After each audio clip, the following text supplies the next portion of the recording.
We deliberately set the podcast up with the phrase "do more good," which, can be applicable to anything. And we've certainly used that. We've spoken to professional footballers who founded their own charity. We've spoken to orchestral conductors. But the sector is so broad. And I think it certainly, as we've seen over the last few years, the corporate sector moving more closely to the charity sector in terms of its use of language, the use of purpose, putting purpose at the centre of things. I think if you're sitting there again as a fundraiser, maybe look out beyond those walls of what you think fundraising is. I'm sure there'll be people listening to this show who may be sitting in their charity and they know the problems. They probably know it inside out. They've been in their role for a time. They think they know fundraising. And then they come along to probably one of your events, Rob, and speak to other fundraisers and then get that slightly different angle on the problem or the objective that actually takes them back. I like to think if someone is having a bit of a bad time at work or a bad day, you would look outside of it and think, actually, there's a bigger sector out there and there's this leader doing this over there or there's this fundraiser doing that over there. Actually, I'm not trapped in this and I could go somewhere else and I could move on and do something else.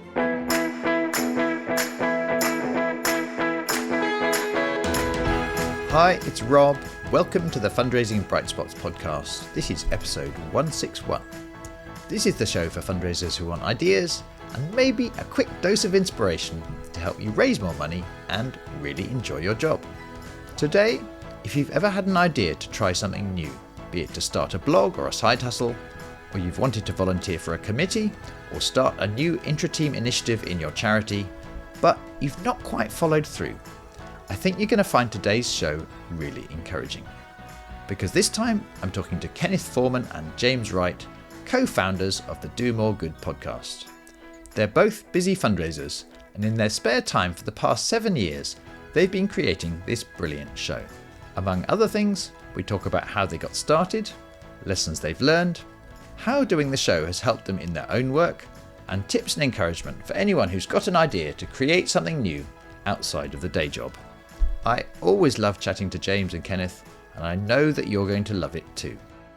Hello, Kenneth. Hello, James. Welcome to the podcast. Hi, thanks for having us. Yeah, brilliant to be here. Good. So I often find this is more challenging when I've got two guests, not one, but here we go then. Thank you so much for making time to chat to me. I've been a fan of the Do More Good podcast for a long time. In fact, it is one of the major reasons why I finally got round to starting this show in the first place, for which I'm always grateful. In a moment, I would love for our listeners to hear a little bit more about the Do More Good podcast and in particular, how you got it all started and some interesting things you've learned along the way. But just before we get into that, I think it's helpful to get the context of the fact that this is not your day job, but you're busy, hardworking fundraisers. Kenneth, what's your day job? Yes, my day job is I'm the head of commercial and fundraising at the well-known organisation Park Run. So hopefully a few of your listeners would have plodded around a park on a Saturday morning and experienced it. I've been with the organisation for about 2 years. We're a global charity, but not really been known for fundraising. So I'm very much at the kind of start of our fundraising journey. So yeah, that's me. But I've been in the sector now since 2015. So almost 10 years now. So yeah, that's me. Very good. And yes, I have a great love for Park Run. My son, he's 15. He absolutely loves running. And there I was last Saturday at 9 a.m, arriving a little bit last minute, as sometimes happens, and enjoying just watching how much my son gets from doing Park Run. And he's been doing it for about a year. So we have a lot of love for Park Run in our family. So thank you to you and everybody who makes that all happen.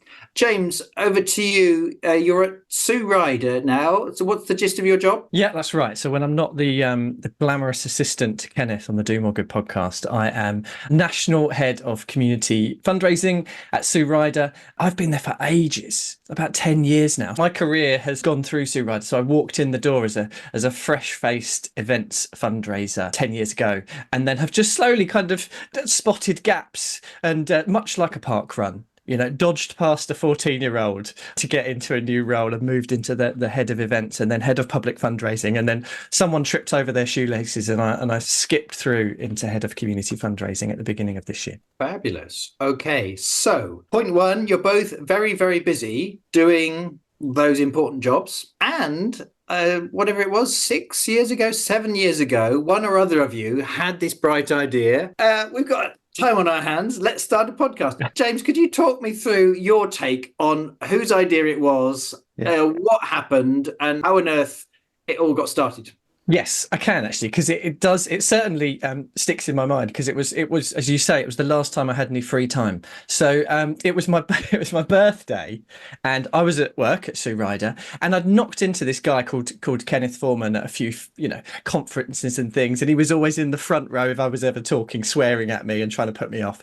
So we kind of knew each other to like an all right mate level. Like we'd see each other. How are you? Yeah, good. Conversation didn't get much further than that, but that's where we got to. And it was my birthday, and they hadn't noticed at work. They hadn't said anything. And I mean, that's beautiful, right? When you're not being embarrassed at work. And then suddenly Kenneth rings me up and he says, all right, mate. Don't know if you're free, but can I take you out for lunch? And I thought, this is right. This is it. This is what they're doing. They've convinced that Kenneth Foreman chap to take me out for lunch, and then they're going to cover my desk in balloons and confetti, probably some expensive presents. And then I'll come back, having had lunch with Kenneth and find it all. But no, that was not the case, in fact. And they didn't realise it was my birthday at all. No presents, no confetti, no balloons. But I did get an offer over that lunch from one Kenneth Foreman to say, and he said, I really got this idea. I want to set up a podcast. And for reasons unbeknownst to me, but I've never really questioned it, he said, I want to do it with you. And I think to start with, I put some brakes on, and I was like, well, in that case, we've got to have 5 episodes, and we've got to have a website, and we need business cards, and, tried to put as many things in the way before it was actually released than it was. But Kenneth was the driving force and made it happen. So that's my take on it. He may have a completely different view. Yeah. So, Kenneth, is that your memory? And also, why on earth, when you're already really busy, would you decide to do this? I mean, goodness knows, I find it hard enough to get these episodes out, and it really is part of what I do through Bright Spot. It takes me a lot of time and effort to somehow get it done, and this, I guess we could call it a side hustle or a passion project. What happened? Is that your memory? And crucially, I'd love to know why. Well, Rob, obviously I needed some comedic value onto the podcast, which is why I spoke to James. But no, my reasons and motivations have a little bit more of a kind of serious tone, I guess. Boring. As I said, I joined the sector in 2015. I was quite late into the sector. I'd worked in kind of the private sector in kind of commercial roles, sales, account management, that type of thing. And so coming in, I was really amazed. And I guess the inspiration was all of the different people that I'd met working in a national charity at the time. And hearing their amazing stories and how varied their stories were, and how we were meeting people from all different types of background. But nevertheless, I found myself trying to play catch up. I was coming across a lot of people who'd been in the sector for a long time. I could obviously see some of my peers who'd been in different jobs and different roles, and I was working in event fundraising, and I'd never done it before. And so I'd always been an avid listener of podcasts, and I used to have a long commute at one point where I used to do 20 miles each way on my bike, and I'd be able to get through a 3-hour, 4-hour podcast in one go, in one day. And just the learning, and I like the personal nature of it, and the fact that you feel like you're observing this conversation and you're there in the room. And so my motivation initially was to say, look, I'd love to talk to more people in this sector, and what can I learn from them? If I can learn something, surely people will listening. And so that was the initial idea. And of course, I never really wanted to do it on my own, because I think, to your point, finding the time to do a passion project can be difficult. And actually, why we're still sat here 6-7 years later from starting it is because I did it with James. And, to James's point, we knew each other from the sector. I knew that James was a great person to be around. He was very energetic. And I thought, I don't mind spending more time with that guy. And actually, over the 7 years we've been doing it, we've become great friends. But really, the motivation at the start was to kind of increase that learning, to get that opportunity to sit down with absolutely amazing individuals from across the sector that have done everything. We've had CEOs of some of the biggest charities, we've had charity founders, we've had philanthropists, ex-professional footballers, but all around this theme of doing more good, which is kind of one of the early conversations we had. So yeah, that was my motivation and reason behind starting. James, your deep down reason why? Yeah, I think I'm with Kenneth. It was a real opportunity to go, and I've always been somebody that loves gangs. Like I've always been someone that really loves being in a group and doing things together. And I'd done stuff before, like we set up Rebel EMF, and that got shut down by the EMF, and then joined the Event Managers Forum and the CIOF and done stuff. Oh, but I've always wanted to do things with other people.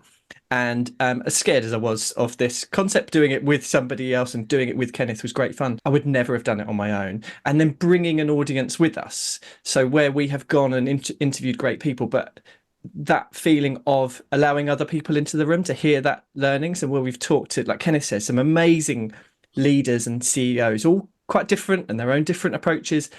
But bringing people along and having them in the room with us and listening in has been a great motivation. And when you get a little bit of feedback around it, about how they listened to that incredible episode 20 with a chap called Rob Woods, then, it's lovely to hear that, they're on that journey with you. So bringing as many people as possible with us. Yeah. And anything where a fundraiser or someone doing any other role in a charity gets some connection with people from an entirely different kind of charity, either in the same role or a different role, over and over again since I've been in this sector. It's just so powerful when you step out of your, quote, goldfish bowl and discover how different things can be. People have a different take on things. And I think if you don't do that, people underestimate just how valuable that sharing and learning can be. Absolutely, Rob. And I think that gives a nod to kind of my experience at the time of being, I was in Alzheimer's Research UK working with some of the people that you've had on the show previously. Lucy Squants was my boss, who's an absolute force for nature and taught me a lot during those early years. But still, you're in one organisation and you're seeing how one organisation does things. And I'm sure there'll be people listening to this show who may be sitting in their charity and they know the problems. They probably know it inside out. They've been in their role for a time. They think they know fundraising. And then they come along to probably one of your events, Rob, and speak to other fundraisers and then get that slightly different angle on the problem or the objective that actually takes them back. And I remember even going back to those early days, I went to the London Marathon Expo, and my charity at the time had never attended the London Marathon Expo. And for those listening who've been there, they'll know what it's like. A lot of charities go along there to steward their runners, to really give them a great experience. And it's a critical part of, I guess, the fundraiser's journey.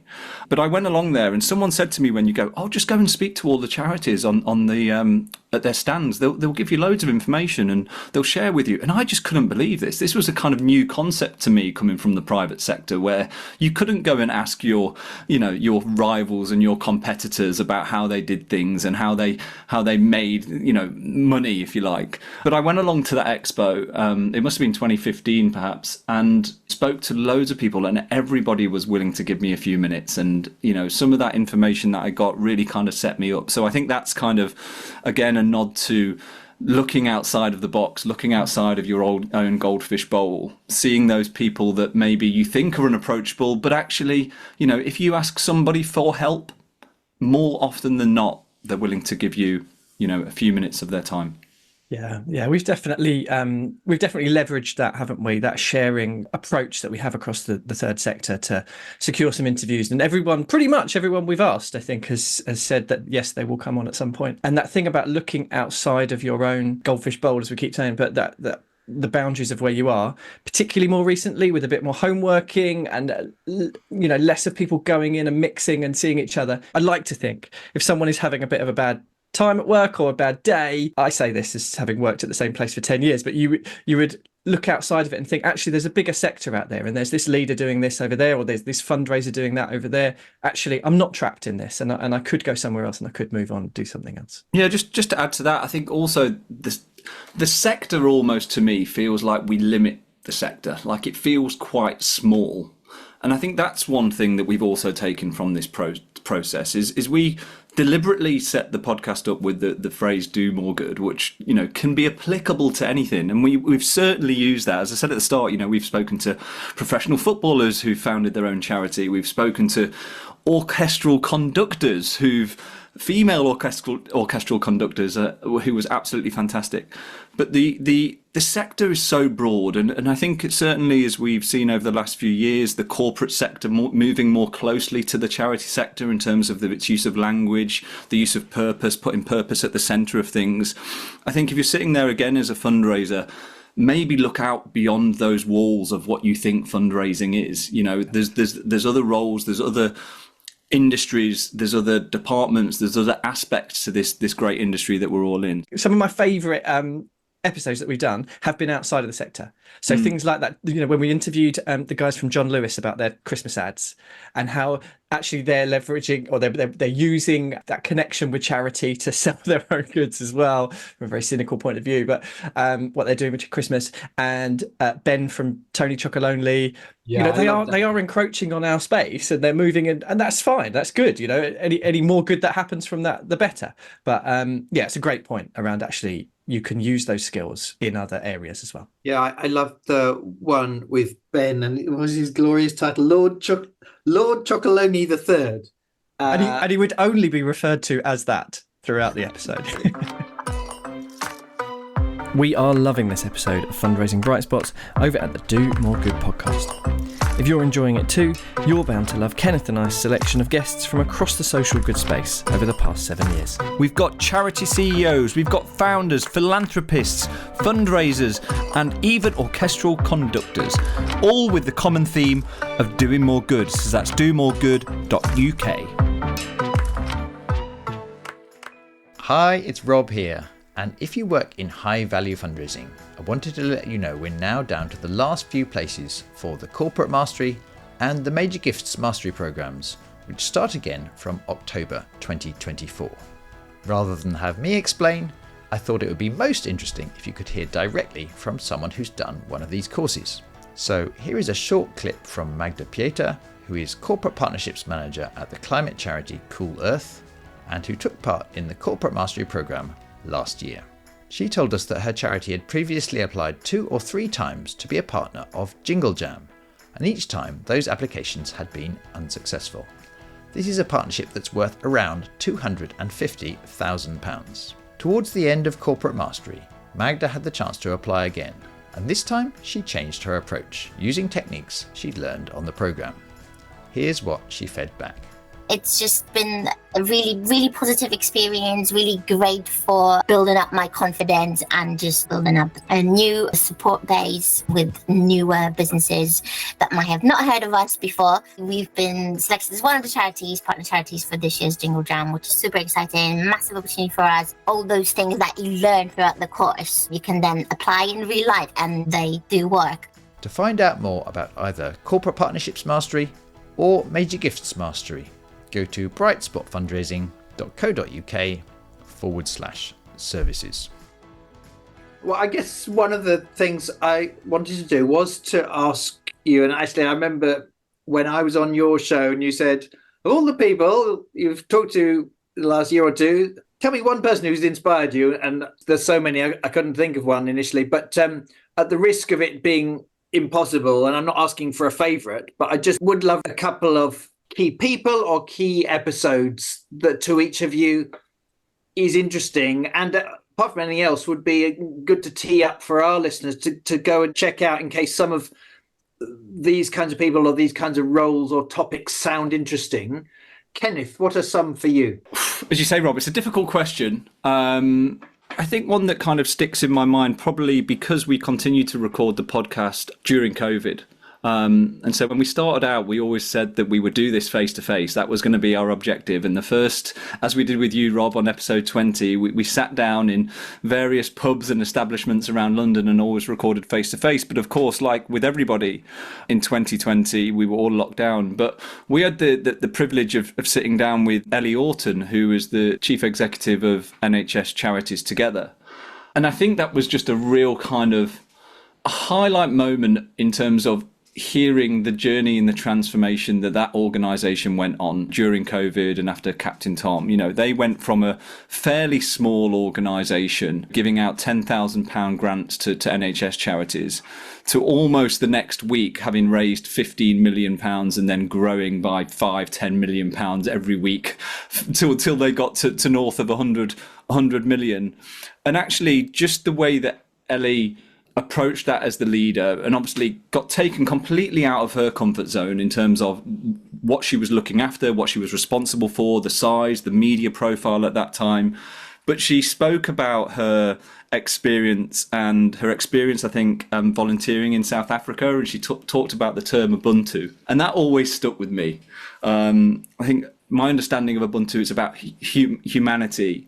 And she came across in such a positive way. The way that she approached it, she had to be very dynamic and on her feet, but she always did it kind of considering the team and considering what she was responsible for in terms of all these people that were giving money. So yeah, that's one of the highlights that sticks out in mind, but I'm sure James has got some good ones. Well, yeah, a glorious thing about your show is the diversity. It's all do more good in really its broadest sense, and long may that continue. James, what would one of yours be? Yeah, I would echo Kenneth's choice there around certainly like the trio of Ellie Orton, Kate Lee and Charmaine Griffiths. I mean, that was a golden time. I think for me, that to be really selfish around something that we've interviewed a lot of leaders across the sector. And when we spoke to Hugh Brasher, who oversees the London Marathon, I loved that one. I grew up near Blackheath. It's always been a big part of my life, that big day. It's a big part of the charity calendar. Plus, he was Kenneth's boss at the time, which made it horribly awkward for Kenneth as well. It felt like a one-to-one for him. So I really enjoyed that one. The drive that he has and the belief in his team and the belief in what he's trying to do, the huge ambition that he has for those events that they run, Swim Serpentine and Ride London as well, and where he wants to get to, and his confidence, his focus on that was fantastic. I really enjoyed that episode, and obviously big fan of the London Marathon, enjoyed that one as well. But then we've also interviewed some sort of third sector celebs as well. So Colin Big Pink Dress, who you may have seen at something like the Great North Run, or Jay Flynn, who set up the quizzes over lockdown. Fantastic. And then for me, Johnny Benjamin, who was involved in the Find Mike campaign, was just really heartfelt and a really passionate, wonderful story. I think all three of us cried at some point whilst we were recording that one. That was lovely. But some of my favourites have definitely also been the events that we've gone to. So I think Kenneth mentioned that we've been to around 8 events to cover those, which is not a lot of sleep happens for those events, because we end up on a dance floor somewhere with a microphone, but also just because you are on all the time trying to find great content. And so something like IFC in 2019, and where we recently went out at the end of last year, there's so much content that we're trying to squeeze in. There's so many people to see and so many brilliant presentations that we're trying to capture for that audience that couldn't be in the room, that they're fantastic as well. I really enjoy those, and hopefully that the energy of that comes through on those episodes. Yeah. Again, that's a thing about your show, is the energy really does come through, partly because of the variety of people you talk to, but also the way you use sound, so that we get a sense that we are with you in that, just outside the conference hall or whatever. I guess this won't always be easy to answer really accurately, because sometimes we don't know where we learn things or how at a subconscious level we are influenced by things we are exposed to. But I'm curious for both of you, as you reflect on your own fundraising or leadership roles, if there are certain things you think you're better at, or things you might do differently, and actually maybe having talked to 3 brave leaders, you find yourself being a little braver. But what do you think, Kenneth? Undoubtedly. I mean, I think one of the common themes that comes out, and this isn't necessarily related to the leaders of those big charities that we've spoken about. I mean, James talked about Charmaine Griffiths from the CEO of BHF, and Kate Lee, CEO of Alzheimer's Society, both which are absolutely amazing and inspiring and people focused and brilliant energy.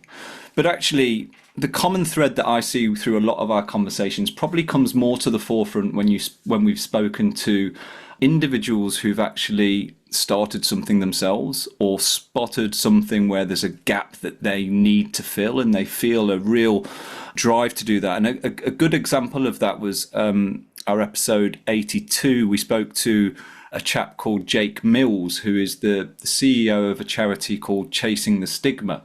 Now, they're a mental health charity, and Jake was very open and honest with his own experience with mental health. He was a comedian. He was in his quite early 20s, I think, and had his own experiences with mental health, which had led to a suicide attempt. And he spoke very openly about that. But then kind of an opportunity came. Basically, I think the story goes that Robin Williams had passed away from suicide, and Jake, being a comedian that had been very vocal on social media about his own experience with mental health and supporting other people, suddenly got thrust into a number of kind of media opportunities to talk to that as a comedian who'd also potentially tried to commit suicide. And he found himself in this situation where he had a public profile all of a sudden, people were coming to him for advice. And so he decided to basically create a directory of services, and he put out asks on social media to say, look, let me know if you've got services in your area, and I'll make a list and I'll share this with anyone who contacts me. And out of that has sprung a charity that's now, £500,000 a year generating. They've got 7 staff. It's been going for 5-6 years. But the real message in here, and what I've taken away from all of these interviews, and certainly that common thread, is people that have just had that bravery to take that next step, that they've seen the opportunity, they've seen where they can help or support people or do something different. And many of us shy away. A lot of us will take a step back or go, oh, maybe not now, or like James was talking about earlier, put blockers in the way as to why we should do something. But I think certainly seeing all these people, Jake, seeing others, hearing their stories and hearing where they've actually just really said to themselves, look, I'm going to go for this, I'm going to do it. I think that's something that I try to now kind of live out in my own fundraising and being in my organisation. So, yeah, it's certainly one of the key threads for me. I think that's so interesting that you see that pattern happening again and again when people take a deep breath and just do the first step and discover it's okay and go from there. James, along the way, are there some things you've learned? And if you can remember to 7 years ago, how on earth did you do it? And top tips for someone else who's considering doing something. There's an element of busyness, which I totally understand. And, I have 2 kids. I run a cycling team at the weekends. We have a podcast and a full-time job. So there is this constant prioritization around what needs to happen this week, what needs to happen this evening. And quite often, it will go 2 weeks and I won't have seen the kids. That always seems to be how it works. But we're prioritizing. That's how it goes. I'll see them when they're 18. So there's an element of that about finding, sorting your to-do list between, the urgency and importance and the etc. There's a bit of that. There's a bit of finding something that you're really passionate about. And I think over the past 7 years, that has, Kenneth and I have, as I was going to say regular listeners to the show, but the point being that we're not that regular. So we might go a couple of months where we're not doing it. So once we're into it, maybe we need a couple of months where work is just busy. I started a new role at the beginning of this year, so just needed that time. And allow yourself to form a habit. Obviously, you want to get it regular to start going, but then give yourself a bit of time. If you need that time off, then take it. But the passion that we have for it and the enjoyment that we find in doing it, I hope that comes through in the episodes, that Kenneth and I really enjoy those interviews and hanging out together on Zoom on a Thursday night. We really enjoy that, so we keep coming back to it. I would say the beauty of the 2 of us is there is always one of us that is driving it forward, and often that's Kenneth, who kind of had that original vision, and he's the one that keeps pushing it forward and keeps making it happen. So having the 2 of us takes the pressure off it being one person's thing all the time, and I think that really helps us as well. And then I guess going back to that original point of diving into it, I put up a certain number of barriers to doing it, and eventually Kenneth just talked me through. He just would not give up. And he got the business cards printed and we got the website set up, and eventually I ran out of excuses. And you just have to give it a go. You just got to dive in. I guess the beauty of something like a podcast or a blog is if no one listens, then no one's listened. So doesn't doesn't really matter. Give it a go, try it. I will always respect somebody that gives something a shot, even if it fails horribly and blows up in their face, because that's happened to me so many times. That give it a try and give it a go. And if you've got a cheerleader sat next to you, then that's great. Yeah, and just picking up on that, Rob, to your question, for someone who's maybe listening that maybe has that idea or has had that thought about the running club or has had that thought about how they could do something differently at work, it can often feel, in my experience, a quite lonely place. Because you think, maybe, why has nobody done this before, or why haven't we thought about this? And I think kind of, part of the lesson that we've learned, that we've covered enough in this conversation already, is just you can always find someone who will champion you. And I know, Rob, from your experience, the role of coaching is a big part of what you do at Bright Spot. And, I would very much, having had coaching myself, I think the principles of coaching, you don't need to go to a coach to be coached. You can go and ask someone just to be there and, I've just had this thought, can I just talk to you about it? And, just humble me. I'll ask for your response at the end. But there is always someone willing to do that. Now, that might be, a peer at work, that might be your manager, that might be someone that you see in the canteen once in a while. It could be anyone. But I'd certainly encourage you to don't let those ideas just sit in your head.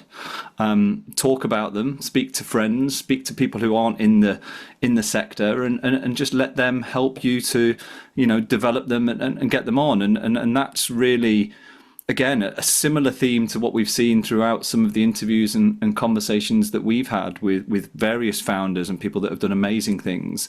I'd certainly encourage people to do that. Yeah. And another thing that Kenneth and I do, and I hope it feels like we do this quite well, is we balance taking it very seriously. We try and have a good production value. We try and take things, we prep very well for interviews. And at the same time, we do not take it seriously at all. So nobody is going to take the mick out of us more than Kenneth and I take the mick out of ourselves. So if you've listened to our shows, we often have to trim some of that out at the beginning, because he will always come up with some witty line at the beginning to bring me a peg or two down. But not taking it too seriously. It doesn't matter. If it doesn't work, what's the worst that can happen? Yeah. Well, I think the point is there on James is and I think this is missing from every area, whether it's a side project, whether it's our day-to-day jobs, is, human beings were born with that innate need to have fun. And we lose that. The older that we get, the playfulness. I think, Rob, we might have touched this on our conversation with you. And it certainly feels like a conversation when we speak to people, the more playful, the more joyful, the more humorous conversations where they can move. Of course, at one moment we can be in a very serious conversation with someone that's talking about their own experience with potentially committing suicide, but then the next moment we can be coming back to a joyous moment, and so I guess thinking about the kind of the takeaway there is probably don't take it too seriously. Try to have fun with your ideas and try and kind of explore them, and I think that way, by having fun, you're likely to get to a point where you're feeling encouraged to take it forward. Gents, I am running out of time, so let's bring it to a close. Apart from to say, if there's any of listeners to my show who've not yet tried Do More Good, I really recommend you give it a shot. Kenneth and James have mentioned some episodes there, but you can check it out on the website. We'll put a link to that in my show notes to this one. Kenneth, James, long may your wonderful podcast continue. Thank you so much for coming on this show to talk about some lessons you've learned that hopefully will help some other people out there who may have a creative or brave idea in any form, and hopefully they'll take a deep breath and do a first step. But for now, Kenneth and James, thank you so much for coming on the show. Thanks, Rob. Thank you, Rob. It's been great fun. So there you go. I really hope you enjoyed our chat. As we always do, we'll put a summary in the episode notes on the podcast section of our Bright Spot website, and I'll include a link to the Do More Good podcast. And if you'd like to find out more about our two flagship programs, that's Major Gifts Mastery or the Corporate Mastery program, which have now helped hundreds and hundreds of fundraisers to grow fundraising income over the last 10 years, check out the info on our website at brightspotfundraising.co.uk/services. If you've not already subscribed to the podcast, do click that button now. You'll get instant access to dozens more stories to help you grow your fundraising, so please don't miss out on the chance to receive those straight to your phone. Finally, if you found today's show helpful and you think it would help other people, please do spread the word and share it on. Also, do let us know what you think via our website or on LinkedIn. Thank you so much for listening and supporting the Fundraising Bright Spots show. Good luck with your fundraising, and I can't wait to share more encouraging stories with you very soon.